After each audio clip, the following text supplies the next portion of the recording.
Azo trano-pilaminatsaina ve ianao? Nataonao mihitsy sy tolotry ny analogy ity. Trano misy jiro sy rano mafana, zaridaina ary tonga ny fiara amin'ny vidiny tena mirary. Misy efitra 3 na 4 arak'izay ilainao any an-dranomanilatra Tsirabe. Tarafinten'izao sahady angeny hankantony rehefa ho fenoinao fanaky raiso tanana no avinao. Tatsoa ny laharana 032 05 910 56 na midira ao amin'ny tranokala analogue.amg. Andao hiara-norina ny tanànantsika.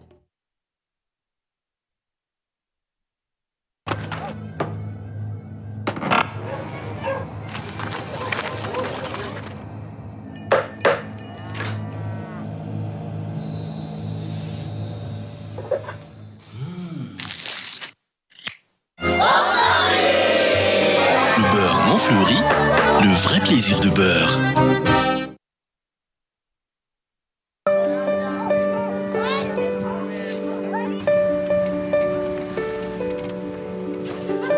Femmes, nous voulons être nous-mêmes, libres et respectées. Femmes, tour à tour fortes ou fragiles, nous aimons.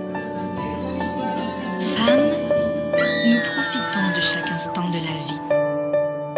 Softex, pour nous, est tellement nous.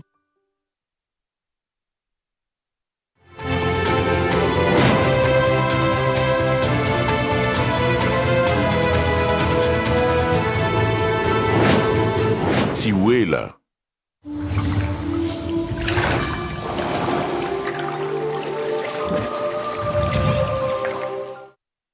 Miaraba tomboky lasy tomboky vavy tonga sao tanatin'ny fampahalaam-baovao eto amin'ny Nikolo TV sy Nikolo FM manasanao anaraka izany hatramin'ny farany.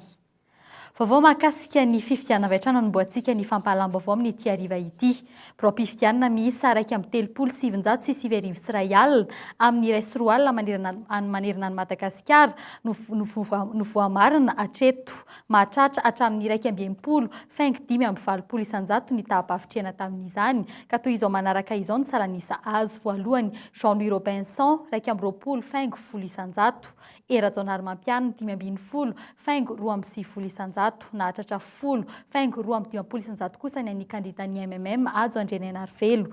Eo amin'ny laharana faha-efatra Laurent Ratsiraka miaraka amin'ny Isambato 9 isanjato. Camille Vital 4,5 isanjato. Tsy ahivina fa raha ampitso amin'ny 3 ny vao miara-mahadeo tena misahana ny fifidianana no amoaka ny valim-pifidianana Vonjimaika tamin'ny fihodinana voalohany tamin'ny fifidianana filohan'ny Repoblika faha-efatra ny 15 Oktobra farany teo. Mpitandro ny filaminana efa nisotro ronono iray no saron'ny polisy nitondra pasipoleta teto 67 hektara ny talata teo. Saika amidin'ity lehilahy ity io pasy io arahany fantatra dia efa tretsy sy ray tapitrisa no saika marotana izany ka izao sarina izao fanadidiny Ajarandrena Toandro. Tsy olana natratrarina basy tany Miarina Rivo fa nafiana ny tambasina fatesan'olona tetsy Ambohijanoka mba mpametra-panontaniana maro amin'izao fotoan'izao mifatongavan'ireny fitaovam-piadiana ireny eny am-pelatanan'ny Jiolahy. Vokatry ny krizin'ny CSS teto amintsika ny nahatonga ireny hoy ny fanazavana matetika azo rehefa manao fanadinana mikasika izany. Tsy izay anefa noho ny seho tamin'ity indray mitoraka ity fa mpitandro ny filaminana efa misotro ronono ny sarina ny varotra basy mahery vaika vita teto toerana tetsy 67 hektara nalohana ny Sianam ny 6 Novambra teo tokony tamin'iray olo ratsaka faefany. Niaiky ny teo anivon'ny polisy pirenena tamin'ity indray mandeha ity fa misy mpitandro ny filaminana mamatsy basy Jiolahy ohatra velany ity voasambotra ity. Rehefa natao ny fanadiadinany olona io dia fantatra fa mpitandro filaminana efa misotro ronono mitondra ny grady adjudant ilay olona 80 taona izy amin'izao. Ny tena zava-doza zany dia hoe basy bereta no namidin'ilay olona ary fantatsika fa zany basy bereta zany no anisany pistolet automatika voasokajy anisany tena mahery vaika. Fantatsika fa hoe ny fampiparitahany io fitaovam-piadiana io dia mitarika ny tsy fandriampahalemana izay efa nivoizina matetika tatoato hoe miparitaka be loatra ny basy ary misy aya hoe avy aiza reo basy reo. Misy mpitandro filaminana manao ny asan-Jiolahy misy mpitandro filaminana mampanofa fitaovam-piadiana ary raha ny vokatra hitantsika tato ato dia manam-pirofo tokoa zany hoe tsy lavina fa misy tokoa ny mpitandro filaminana izay amperinasa, misy koa nefa voaroka ary misy koa nefa misotro ronono tafiditra amin'izany trafika daromazana. Vita teto an-toerana, raha ny endriky ity basy ity ny jerena dia tena sahala amin'ny basy vita avy any ivelany mihitsy. Ambatolampy teo aloha malaza ratsy amin'ny fanamboarana fitaovam-piadiana sahala amin'itony, saingy raha ny toerana voalaza fa nazahoan'ity lehilahy ity dia tsy tany fa tany toeran-kafa. Rehefa nanao fanadihadiana zay satria natao ny analizy ny arma sy ny analizy balistika dia hita fa ty basy voalaza be reta ty hitantsika fa nany fonctionnement ny ara dia tena izay ny maha-arma automatique azy. Fonctionnement dia fonctionnement na arma automatique mihitsy, fa saingy kosa ty basy ty dia basy vita teto atoerany. Basy vita teto atoerany ty. Rehefa tena natao ny fanadihadiana, inona ny antony ilazantsika fa basy vita teto atoerany ty fa tsy tena lehibe reta le 9 mm izay le basy tena mahery vaika. Ty bala ty zao dia bala na 9 mm ary ty no bala miaraka amina bereta, or nefa no nijerena le bala miaraka aminy bala na 765. Dikan'izay ty bala 9 mm ty zany tsy mandeha amin'ity basy bereta ty. Tato anatin'ny 2 herinandro dia 2 ihany koa zao basy saron'ny polisy pirenena. Ndray tesy ambodivola ny herinandro teo ary ty iray ity izay sarona tetsy 67 hektara ny talata teo. Tokony ho may loatra any araka izany ny rehetra ary ampandray mpitandro filaminana raha vao mahatsikaritra zavatra hafa mitranga. Iverenantsika ny pejin'ny politika eo amin'ny lafiny fifidianana hatreto aloha raha ny voka-pifidianana ny kandida ny filoha teo aloha Ravalomanana Marc sy ny kandida ny filoha Teteza Mita. Erina Jonary Mampianina no hiatrika ny fihodinana faharoa amin'ny 20 Desambra. Isan'ny kandida nisongadina ihany koa raha ny hita tsy azo hidivirana intsony amin'ny raharaha politika eto Madagasikara i Ajo Andrianenarivelo avy amin'ny Malagasy miara-miaingy. Fanampanazavana. Hatreto aloha, 3 ireo kandida misongadina hatramin'ny androany. Laharana voalohany, ny kandida Jean-Louis Robinson, toanan'ny filoha teo aloha Marc Ravalomanana. Nofidin'ny olom-pirenena miisa 2,995 izany hoe manana ny isam-bato 220 isan-jato. Ny kandida Robinson izany no azo antoka fa hiakatra fihodinana faharoa raha tombanana ho mbola manana mpanara-dihatra any amin'ny 530 isan-jato ny mpifidy ny tim tamin'ny taona 2024 hita amin'ny hotare marika 220 isan-jato io fa nitotongana izany ny antoko avana indray. Tsy niomana ny ahazo ny maronisa ao amin'ny anteny miera-pirenena akory ary tsy manana fa tsy kandida deputé 220 manerana ny nosy. Izany hoe tsy maintsy hiady varotra amin'ny kandida tsy miankina maro sy anambitamby hanao ny hevitra rehetra iraisana amin'ny fikambanana maro vao afaka ny anolotra praiminisitra rehefa tonga eo amin'ny fitondrana. Tsy vitan'izany fa tsy manana fandarana asa amin'ny antsipriana ihany koa ity kandida ity afa-tsy ny boky kely no maniny antoko avana. Iverina fa hiakatra amin'ny fihodinana faharoa ihany koa ny kandida Erina Jonary Mampianina raha ny vokatra avy amin'ny senita hatreto aloha nahazo vato 470 sy 4,7 hetsy izy, izany hoe manana ny sahalanisa 5,2 isan-jato. Mazava ary voapirofo hatrany ankehitriny ny maha-kandida-panjakana ny ity minisitry ny vola teo aloha ity. Fantatra fa mety hisolo andratsirahonana Norbert Lala, mpanolotsaina manoka ny filohan'ny Teteza Mita, ny lehibe ny fampelezan-keviny raha ny vaovao samihafa nambarany fantatra fa mety hisolo andratsirahonana Norbert Lala, mpanolotsaina manoka ny filohan'ny Teteza Mita Andrajoelina, i Joe Barson taleniny fampelezan-keviny araka ny nambarany loharam-baovao maro samihafa. Erina Jonary Mampianina indray izay kandida tonga farany ka tsy nanam-potoana nanaovana fandarana asa ka ny fitaovana nampiasaina nanaovana propaganda no nataony eo papana. Izy ihany koa no voakasiky ny 70 isan-jaton'ireo fitoriana zato mahery voarainy ny CES ankehitriny noho ny tsy fanarahan-dalàna maro hitan'ny mpanao politika ny kandida hatramin'ny olom-pirenena tsotra nandritra ny fampelezan-kevitra sy ny fifidianana. Tsy manana ny antoko hery vaovao na kandida deputé iray aza eran'ny Madagasikara. Laharana fahatelo kosa no misy ny kandida Ajo Andrianenarivelo avy amin'ny Malagasy miara-miainga. Manana ny vato 10,220 isan-jato izy, izany hoe nametrahan'ny olom-pirenena Rosy 750 sy 4 fitokisana.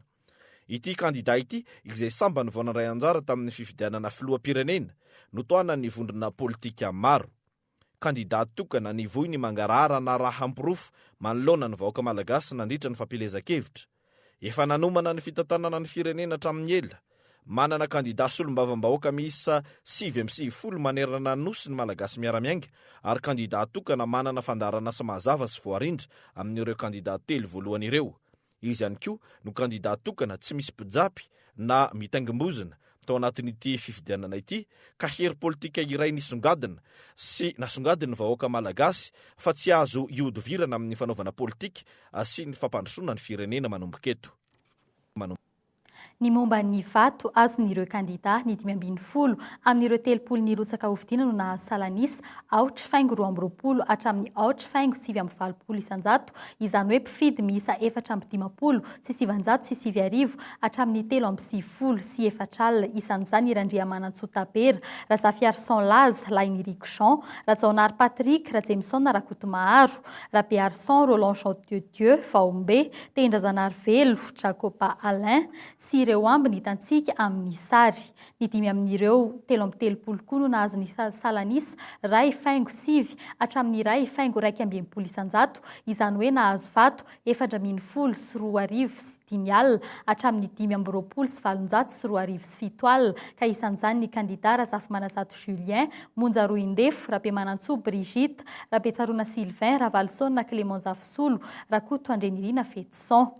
Ny 4 amin'ireo kandida 330 kosa no nahazo ny salanisa 2,420 isanjato hatramin'ny 2,720 isanjato, izany hoe nofidin'ny olom-pirenena 4,20 sy 700 sy ray hetsy hatramin'ny 7,70 sy 700 sy 1,000 sy 2 alina sy ray hetsy. Dia ny kandida isany Rajaonary Velo Pierrot, Randriamampiona Joseph Martin, Davidson Andriamparany Benjamin, Ratrema William.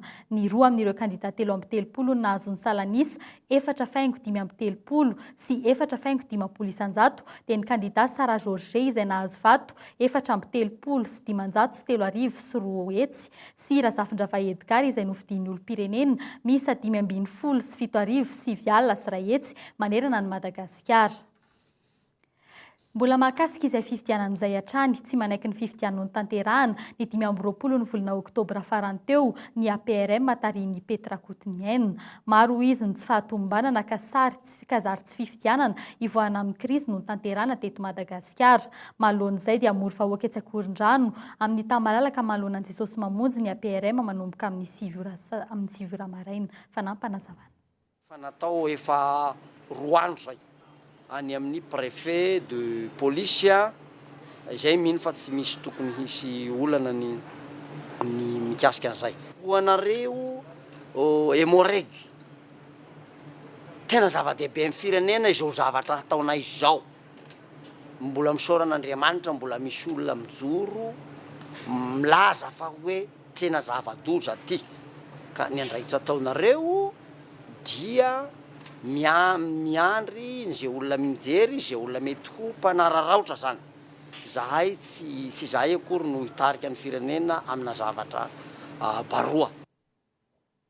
Tandondomindoza ny firenena malagasy amin'izao fotoana hoy ireo mpiasa-panjakana ambony na ny Grand Corps de l'État manoloana ny zava-misy. Eo ny tsy faneken'ny kandida sasany voka-pifidianana noho ny tsy fahatombanana ny fikarakarana hankilany ny tsy fampidirana ireo malagasy manana zo hifidy anatin'ny lisy-pifidianana. Tsy angina intsony arak'izany ireo mpiasa-panjakana ambony noho ny olana izay misy. Ny fifidianana tao dia sisy base légale satria ny constitution betsaka ny malagasy sy mankasitraka azy. Dia niainga tamin'io constitution koa nakana ny code électoral.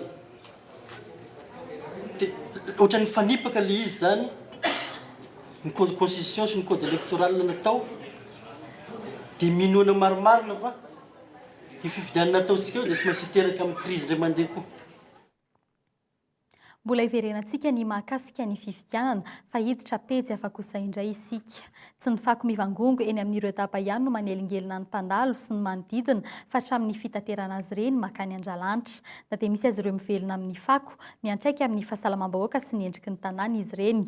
Tompona andraikitra ny rehetra amin'ny fanalana ny fako, na dia ny tompona andraikim-pahefana aza ny tokony handray fepetra fanadihadiana. Mitsipozipozy ny samby mivangongo ny fako na tsy tena mbola mirotsaka aza ny orana. Tsy ny samby fa saika ireo fiarabe ho fain'ny komina no miasa mandroaka ny fako n'Antananarivo. Ho an'ny eto Akorondrano, indroana intelo isan-kerinandro no maka fako raha be indrindra ny kamion iray. Raha vao tsy mandalo indray andro fotsiny nefa ny mpaka fako dia efa misavovona ny fako eto. Ankoatra ny tokantrano tsotra, ireo mpivarotra hani-masaka manakaiky ireny tapan-jordy ireny no tena mizaka ny loto manakaiky ny tsenany. Io zany raha tsy fehmy be fa misavovona be hatretỳ avelany tsisy maka mihitsy. Fe may mbola izy le zavatra midinay amin'ny masaka. Ary nanentanay fotsiny zany azonay atao hoe rehefa misy mifako ohatr'izao dia saromana letana asiana lamba ny vitrinina. May mbola izy dia le miteraka lalitra be manodidina eo. Dia lasa mankaty amin'ny sakafo daholo. Tsy ny manodidina ny toerana ifangongony ihany fa mampitarain'ireo mpandeha fiara ihany koa ny fitaterana ny fako makany Andrialanitra. Tsy misy fenitra amin'ny fiazonana ny fako tsy anidina na uraraka. Rehefa mandeha vao maraina, maro ny fako miparitaka eny amin'ny arabe, miaritra na miataka lavitra izay fiara sindran'ireny kamion mpitatitra fako ireny. Tena ina mihitsy io latraka sa hoe tsisy tampony eo, tsisy miaro azy io. Tena lasa baranaina be le fitondran'ny Komentananarivo mihitsy. Raha malalaka lalaka. Zaranay raha miala eo fa fofona be io. Olon-tsotra mampanofa ny fiarany amin'ny komina no fantatra fa mandroaka ny fako eto Andrenivohitra. Miasa isam-paritra izy ireny mivezivezy intelo isan'andro manatitra fako any Andrialanitra. Fako avy amin'ny daba telo no mahafeno ny kamion iray izay mahatratra 5 ka hatramin'ny 7 taonina.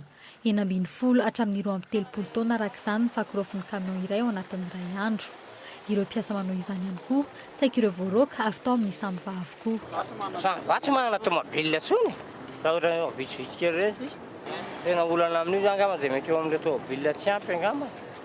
Fa nareo tsy miasa amin'ny samby va? Taloha zay ny tao fa niasa tao mihitsy zay fa ela be iarany sana tao ary zay fa ohatraiky fa misy fotoana nasorana anay dia niala daholo be dia be mihitsy nasorana tao. Zany le mpiasa taloha tao amin'ny samby va dia le fanoroana dia solo tena CIA zao miantoka mandoka ramanay. Tany zany tsy mety rofina an'ity force ity fa ohatrany minambary amin'ny force eto tsy mety andaina andro fa tokony fako ihany na rina fa tsy asiana tany. Tsy fako ihany araka izany no arian'ny olana anaty daba izay tena manahirana ny mpandroaka. Tompona andraikitra ny tsirairay amin'ny fahadiovana saingy misy andraikitra tsy azo hidivirana tokony ho raisin'ireo tompona andraikim-panjakana. Fotoana ny fahavaratra, fotoana ny voalavo ihany koa. Samy manana ny fisorohan'ireny voalavo ireny ny tsirairay any an-tokantrano. Tsy afa-misaraka amin'izay fisorohan'izay ny tota izay efa manomboka le filaza amin'izao fotoan'izao, vokatry ny tsy fahaizan'ny olona mampiasa azy. 2 ariary ka hatramin'ny 10 ariary ny vidin'ny tota amin'izao fotoan'izao, miankina amin'ny habean'ny fanadihadiany Aza Randrenatoandro.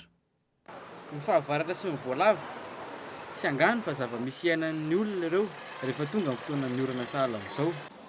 Poizina, lakolom-boalavo, samy efa fampiasan'ny olona amin'izao fotoan'izao avokoa ireo, saingy tsy mbola lefatra amin'izao ny lazan'ny tota. Raha nambaran'ity mpivarotra ity dia 5 ka hatramin'ny 9 isan'andro ny lafiny ary tsy mifidy sokajy ny olona mividy eo aminy. Aleon'ny olona mividy an'ilay tota satria reny miaingadangana nohon'le lakoly votakina. Mpanimba zavatra, io no tena mahasorenan'ny olona amin'ny voalavo. Tapitra potika avokoa izay entana rehetra lalovany. Samy manana fomba noho ny voalavo avokoa araka izany ny tsirairay ny tokantrano. Miompy saka, mampiasa pozina, izay 200 ariary dia mahazo. Lakolim-boalavo na vidiny 2 ariary, indrindra fa ny tota. Lakoly tsy mahazo voalavo lehibe fa totozy no azo. Le voalavo be tsy haiko na ato an-trano tsisy na tsy mahazo. Fisorohana taonay zany. Ohatran'ny taonay zao misy hoe inona moa le fanafody anaovan'zareo azy ireny. Satria tena be dia be misy zany voalavo aminay raha voalavo. Betsaka. Le fanafody zany ohatran'ny zavatra hoe hafahafa. Mato azy izy fa ho any an-davaka any, izay vao henonao maimbo zany satria maty anaty trano ihany le izy. Fampitadiavana any an-davaka. Zay tsy manasoma le ino ity, le lavaka satria maimbo le izy voaka le fofo. Tokony hitandrina araka izany tsirairay amin'izao fotoana fahavaratra izao satria maro ireo valanaretina mety hiparitaka indrindra fa ny peste izay azo avy amin'ny voalavo toy ny fisian'ny fako misavovo ny eran'ny tanàna, ny lakan-drano tsetsina, ny tatatra. Vaovao eo amin'ny lafiny fanatanjahantena ny sabotsy avy izao no hiazo any La Réunion ny délégationna malagasy eo amin'ny taranja atletisme ny marathon relais international andiany fahavalo-telopolo no atrehan'izy ireo amin'izany. Ekipa roa no fantatra hatreto fa hifaninana amin'ireo atleta malagasy. Ny ekipa ny La Réunion izay mandray ny faninanana sy ny ekipa avy Comores ao anatin'ny fahavonona tanteraka ny federasiona na eo amin'ny lafiny fandaminana na eo amin'ny lafiny teknika fanadidiny Nandriana Rajanson. Nandrombaka ny fandresena trano ireo atleta malagasy hatramin'izay nandraisan'ny Fédération Atletisme Anjara tamin'ny marathon relais international. Toy izao ary ireo mandrafitra ny délégation Rakotobe Fulgence avy Atsirabe, Andriamparany Ajanirina avy amin'ny Kosfatana, Rakotoarmanana Ertina Kosfatana, Andriatoavina Aimé Grégoire avy Atsitoliara, Ramarla Boniface avy amin'ny Kosfatana, Razafinjoany Veltojeny 3FB Analamanga, Randriamahafaka Emilien KOSPN Analamanga, Ralay Armanana Hervé Patrick avy any Alaotra, Tata Vincent avy Atsiorombe, Mampitraotsy avy any Boeny. Izy folo mirahalahy ireo zany no tarihin'ny filohan'ny délégation ny Général Ranaivo sy ny mpanazatra Ramampiandra Marsan. Vonona andrombaka ny amboary reto atleta ireto amin'ity andehan'ny fahavalo amby telopolo ity raha ny nambaran'ny filohan'ny fédération. Tokony hainantsika hatramin'izay tsika foana zany isaky nasaina zany tsika io mo fanasana no voren'ny fédération. Isaky nasaina zany tsika fa inefatra zany miaraka amin'ity nandresy foana tsika. Dia ny tokony aina tokony mbola andresy any Madagasikara raha ny tokony aina raha ny zavatra natao hatramin'izay ny entraîne fiofanana sy ny fanohanana ny atleta. Tamin'ny fifanitsanana teto an-toerana no nandrafetana ireto solon-tena-pirenena ireto, izany hoe tompondakan'ny Madagasikara amin'ny 5000 m sy 10 000 m. Marathon ary semi-marathon no hiaro ny voninahim-pirenena sy La Réunion. Amin'ny faha 12 ny volana Novambra no nomboka ny fifaninanana ary iveriny eto an-toerana ireo atleta ireo ny alarobia fa 13 ny volana Novambra ho avy izao. Misy amin'ireo atleta ireo ny sambany vao hiatrika fifaninanana ny ivelany.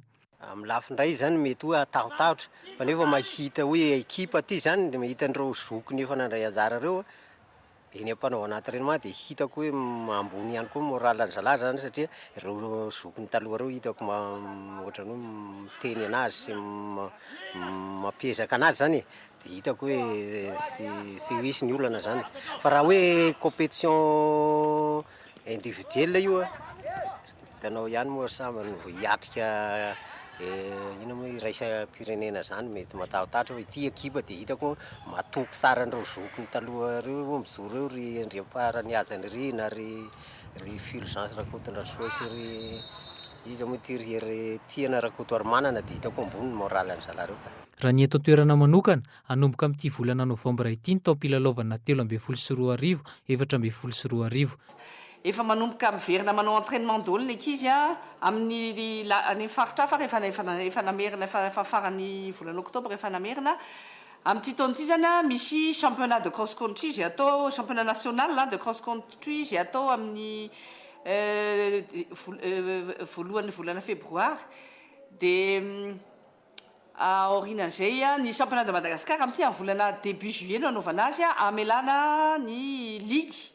Ny section sy ny ligue anao tsara ny championnat fa tamin'ny taona lasa teo mantsy ohatran'ny teritery dia ohatran'ny tsy dia navita championnat loatra ary zareo fa amin'ity izy amena fotoana tsara dia aorianan'izay manomboka daholo ny championnat ny ivelany championnat d'Afrique moa an'ity tena tsy maintsy atrehan'ny Madagasikara. Fandraisana anjara fa efatra ity ho an'ny Fédération Malagasy Atletisme. Iantohan'ny mpikarakara avy atsy La Réunion avokoa lany rehetra amin'ity fifaninanana ity na ny billet izany na ny trano na ny sakafo. Anisan'ny manohana ny federasion amin'ity fifaninanana atao ity ny VIMA. Iverenantsika ny mahakasika ny fifidianana tsy ho feno 100% ny vokatra avy amin'ireo pro-pifidianana no ilay antsoina hoe PV de carence.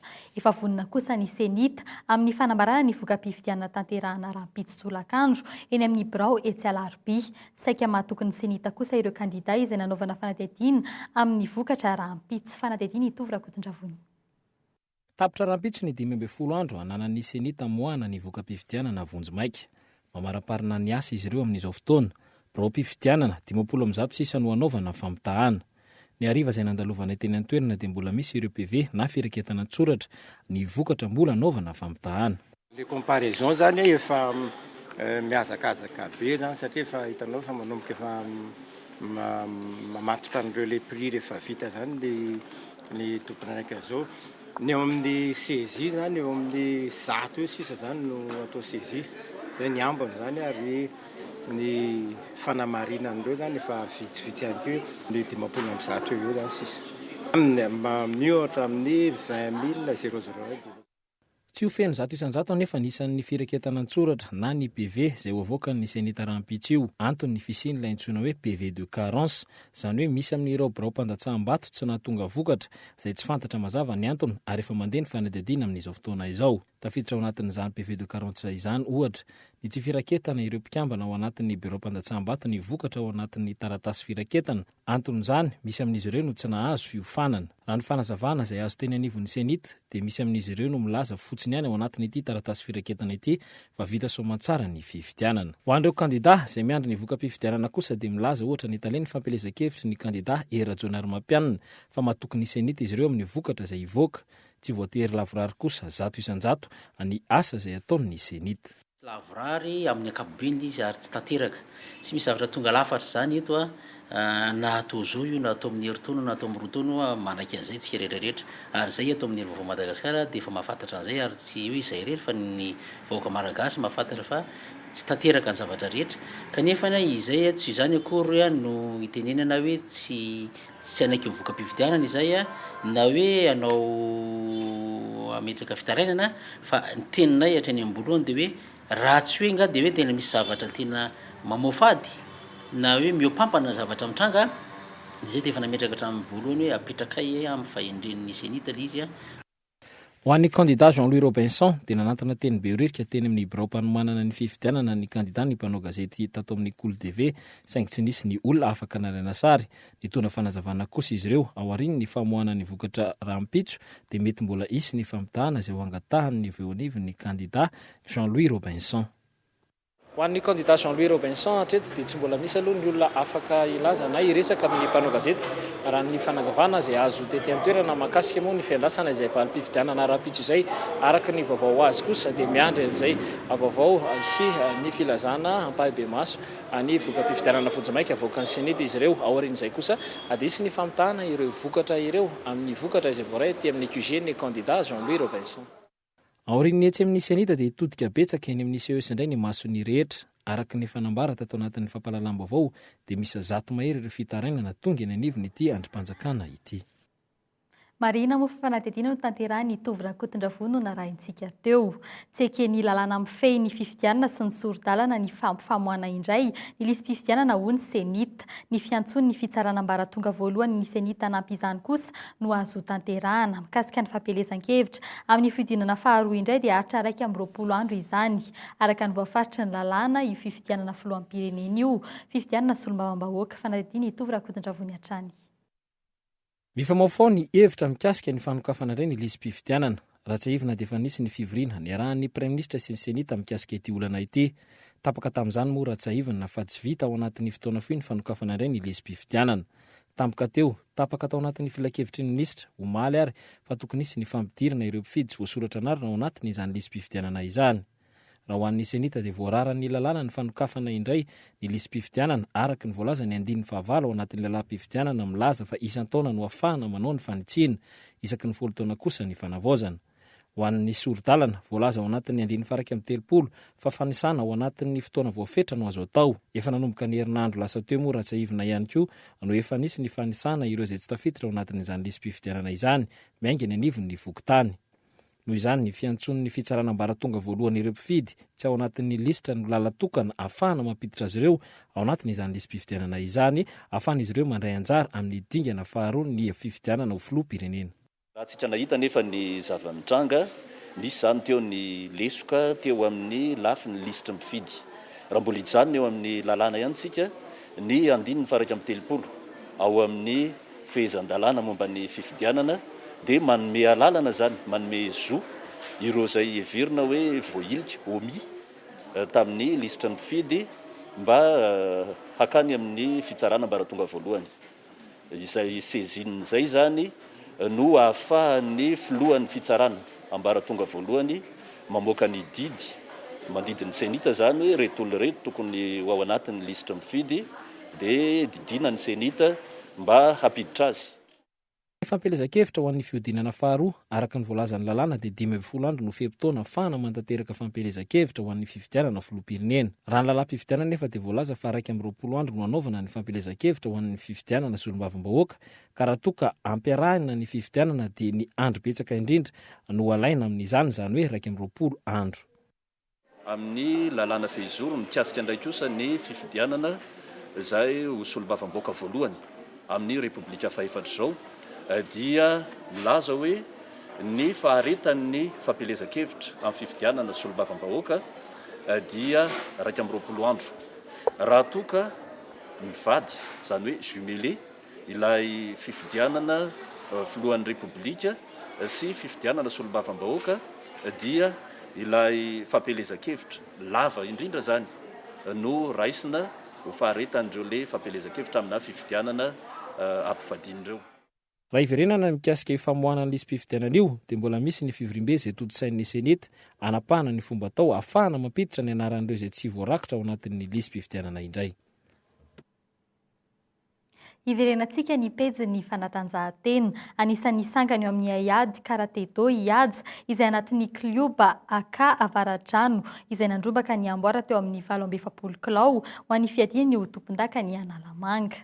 Ny tanjona dia hiditra eo amin'ny sehatra iraisam-pirenena aorian'ny fiadiana ho tompon-daka ny Madagasikara ny tapaky ny volana Desambra ho avy izao. Fanatiadiana. Anisan'ny hoavin'ny karate malagasy eto Madagasikara amin'izao fotoana izao Ihaja ao anatin'ny kluban'ny Aska avany Avaradrano. Anisan'ny nandrombaka ny amboara atao anatin'ny fiadiana ny tompon-daka Analamanga izy ny farany teo. Ary izao hiditra eo amin'ny fananana ho an'ny fiadiana ny tompon-daka ny Madagasikara izay atao tsy lapan'ny kolontsaina sy fanatanjahantena amin'ny tapaky ny volana Desambra ho avy izao. Tena falifaly tokoa nakalaka amin'ny entraînement sy napeny fanaton'Andriamanitra zany dia tavoaka ihany fa le teo amin'ny tsiki ny adversaire aloha mafy fa eo amin'ny tena vitesse ny manatoby kokoa zany. Zava-dehibe eo amin'ny tontolon'ny karate tokoa ny fananantsika ny avy teknika iraisam-pirenena amin'izao fotoana izao ary tsy mena mitaha amin'izany ihany koa ny mpilalao malagasy. Fa tena misondratra tena avy dia avy tokoa fa efa miakatra ambony be ny voa teknikan'ny bandy rehetra rehetra amin'izao. Raha ny tanjon'ireo mpikatroka eto Madagasikara dia ny hiatrika ny sehatra iraisam-pirenena izay atao amin'ny taona ho avy io ary tsy mena mitaha amin'izay ihany koa isika eto Madagasikara amin'ny fandraisana izany amin'izay fananana iraisam-pirenena izay. Tapitra ny fampahalam-baovao tomboky rasy tomboky vavy isaora ianao nanaraka izany hatramin'ny farany. Ny sampana fampahalam-baovao dia mbola mamay fotoananao rahampitso amin'ny iray ora irahanao amin'ny namana narindra randrianomanana ny tena kosa metraka ny veloma ho amin'ny rahampitso indray veloma toko.